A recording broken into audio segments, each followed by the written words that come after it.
乡亲啊，讲这个芭乐起价是起比鸡卵较凶。主计处来公布着3月份的消费者物价总指数，今年的1月到3月，甲去年的同期比起来，平均是起2%外。其中起上侪就是芭乐，这个起价幅度超过5成，讲比鸡卵起较侪。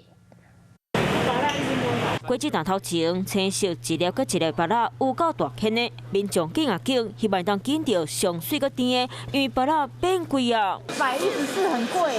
啊，这个这么大颗，不能这么说啊。店头的头家甲人客拣好的芭乐，放起磅仔顶称，2粒大粒的芭乐都超过100。就之前买没有那么贵，涨超5块吧。上次我来买34。就是什么都很贵啊，我买的几率就变小。前我甲买30几块，这起个40几块啊。芭乐变贵，民众嘛拢知。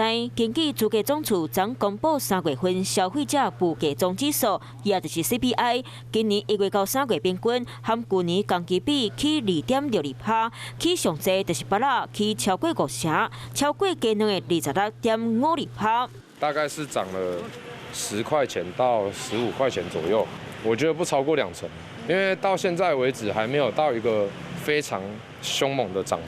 市场果子店头家讲，芭乐的量少起价，1月份的时一斤超25块，2月份起到1斤超33块，3月份起上济1斤超42块，4月量变济，继续降落来1斤超39块左右。跟气候有关系啦，落果啊，即摆才靠大两年比差5成的啦。种芭乐的人嘛真无奈，因为气候、营养产量和芭乐收成少，芭乐才会起超过5成，甚至比鸡卵起搁较济。